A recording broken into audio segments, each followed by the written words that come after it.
প্ৰধানমন্ত্ৰী হিচাপে তেওঁ অসমলৈ আহিছে, আমি সকলোৱে ভাল পাইছো। অহাটো সকলোৰে অধিকাৰ আছে, আহে। কিন্তু আমাৰ ক'বলগীয়া কথা এইটো, প্ৰধানমন্ত্ৰী আহিব লাগে বিপদৰ সময়ত, সম্পদৰ সময়ত আহি তেওঁ এতিয়া আহিছে ইলেকশ্যন পাতাৰ পাছত। আজি যিমানেই তেওঁ নকওক কি বুলি কয় এয়াৰপৰ্ট উদ্ঘাটন কৰিব বা নামৰূপৰ সাৰ কাৰখানাৰ 4th ফেজ উদ্বোধন কৰিব, এইবিলাক হৈছে এটা শ্ব'। কিন্তু প্ৰকৃততে হৈছে তেওঁ নিৰ্বাচনৰ কেন্দ্ৰিক তেওঁৰ এইটো ভিজিট। আমাৰ কথা হৈছে প্ৰধানমন্ত্ৰী আহক, সকলো আহক, কিন্তু অসমৰ ৰাইজৰ দুৰ্দশাৰ সময়ত আহিব লাগে। আজি বিশেষকে আটাইকেইটা বানপানী আৰু শেহতীয়াভাৱে যোৱা জুন, জুলাই, আগষ্ট মাহত অসমত যি প্ৰলয়ংকাৰী বানপানী হ'ল, য'ত মানুহৰ ঘৰ দুৱাৰ উটি গ'ল, মানুহ মাথাউৰিত থাকিলে, প্ৰায় 31 জনতকৈ বেছি মানুহৰ মৃত্যু হ'ল, মানুহে খাবলৈ নাপাই ককবকাই থাকিলে। সেইখিনি সময়ত কিন্তু অসমবাসী দুখৰ সমভাগী হবলে না মোদী ডাঙৰীয়া আহিল, না অমিত শ্বাহ ডাঙৰীয়া আহিল। বা গতিকে তেওঁলোকে আনকি এৰিয়েল ছাৰ্ভে এটা কৰিবলৈ তেওঁলোকৰ সেইটো সময় নহল।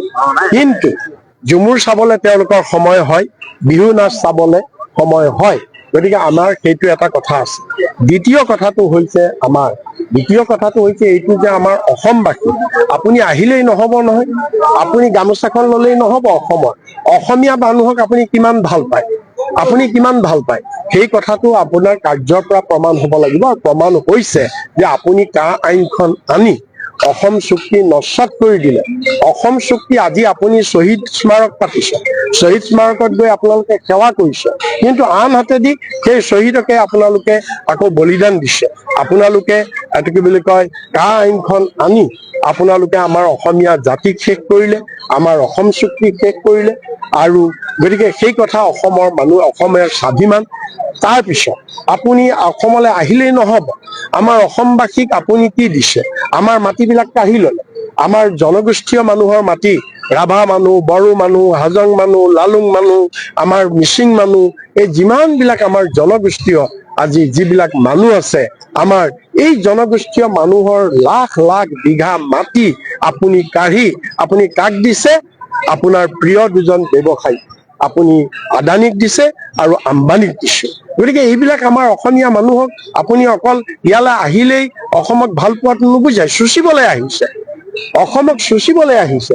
অসমক মাহীৰ দৰে আজি আপোনালোকে অসমক আপোনালোকে ব্যৱহাৰ কৰিছে।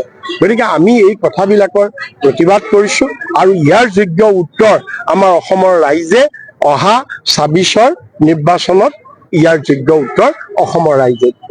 প্ৰধানমন্ত্ৰী হিচাপে তেওঁ অসমলৈ আহিছে, আমি সকলোৱে ভাল পাইছো। অহাটো সকলোৰে অধিকাৰ আছে, আহে। কিন্তু আমাৰ ক'বলগীয়া কথা এইটো, প্ৰধানমন্ত্ৰী আহিব লাগে বিপদৰ সময়ত, সম্পদৰ সময়ত আহি তেওঁ এতিয়া আহিছে ইলেকশ্যন পাতাৰ পাছত। আজি যিমানেই তেওঁ নকওক কি বুলি কয় এয়াৰপৰ্ট উদ্ঘাটন কৰিব বা নামৰূপৰ সাৰ কাৰখানাৰ 4th ফেজ উদ্বোধন কৰিব, এইবিলাক হৈছে এটা শ্ব'। কিন্তু প্ৰকৃততে হৈছে তেওঁ নিৰ্বাচনৰ কেন্দ্ৰিক তেওঁৰ এইটো ভিজিট।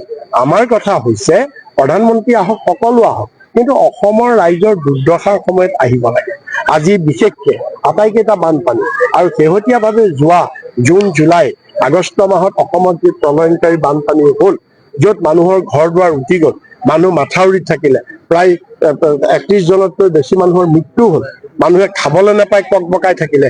সেইখিনি সময়ত কিন্তু অসমবাসী দুখৰ সমভাগী হবলে না মোদী ডাঙৰীয়া আহিল, না অমিত শ্বাহ ডাঙৰীয়া আহিল। বা গতিকে তেওঁলোকে আনকি এৰিয়েল ছাৰ্ভে এটা কৰিবলৈ তেওঁলোকৰ সেইটো সময় নহল। কিন্তু ঝুমুৰ চাবলৈ তেওঁলোকৰ সময় হয়, বিহু নাচ চাবলৈ সময় হয়। গতিকে আমাৰ সেইটো এটা কথা আছে। দ্বিতীয় কথাটো হৈছে এইটো যে আমাৰ অসমবাসী, আপুনি আহিলেই নহব নহয়, আপুনি গামোচাখন ললেই নহব। অসমীয়া মানুহক আপুনি কিমান ভাল পায়, সেই কথাটো আপোনাৰ কাৰ্যৰ পৰা প্ৰমাণ হ'ব লাগিব। আৰু প্ৰমাণ হৈছে যে আপুনি আইনখন আনি অসম চুক্তি নস্যাৎ কৰি দিলে। অসম চুক্তি আজি আপুনি শ্বহীদ স্মাৰক পাতিছে, শ্বহীদ স্মাৰকত গৈ আপোনালোকে সেৱা কৰিছে, কিন্তু আনহাতেদি সেই শ্বহীদকে আপোনালোকে আকৌ বলিদান দিছে। আপোনালোকে এইটো কি বুলি কয় আইনখন আনি আপোনালোকে আমাৰ অসমীয়া জাতিক শেষ কৰিলে, আমাৰ অসম চুক্তি শেষ কৰিলে। আৰু গতিকে সেই কথা অসমৰ মানুহ, অসমৰ স্বাভিমান। তাৰপিছত আপুনি অসমলৈ আহিলেই নহব, আমাৰ অসমবাসীক আপুনি কি দিছে? আমাৰ মাটিবিলাক কাঢ়ি ললে, আমাৰ জনগোষ্ঠীয় মানুহৰ মাটি, ৰাভা মানুহ, বড়ো মানুহ, হাজং মানুহ, লালুং মানুহ, আমাৰ মিচিং মানুহ, এই যিমানবিলাক আমাৰ জনগোষ্ঠীয় আজি যিবিলাক মানুহ আছে, আমাৰ এই জনগোষ্ঠীয় মানুহৰ লাখ লাখ বিঘা মাটি আপুনি কাঢ়ি আপুনি কাক দিছে? আপোনাৰ প্ৰিয় দুজন ব্যৱসায়ী, আপুনি আদানীক দিছে আৰু আম্বানীক দিছে। গতিকে এইবিলাক আমাৰ অসমীয়া মানুহক আপুনি অকল ইয়ালৈ আহিলেই অসমক ভাল পোৱাটো নুবুজায়, চুচিবলৈ আহিছে, অসমক চুচিবলৈ আহিছে, অসমক মাহীৰ দৰে আজি আপোনালোকে মাহীৰ দৰে অসমক আপোনালোকে ব্যৱহাৰ কৰিছে। গতিকে আমি এই কথাবিলাকৰ প্ৰতিবাদ কৰিছো আৰু ইয়াৰ যোগ্য উত্তৰ আমাৰ অসমৰ ৰাইজে অহা ২৬ৰ নিৰ্বাচনত ইয়াৰ যোগ্য উত্তৰ অসমৰ ৰাইজে দিব।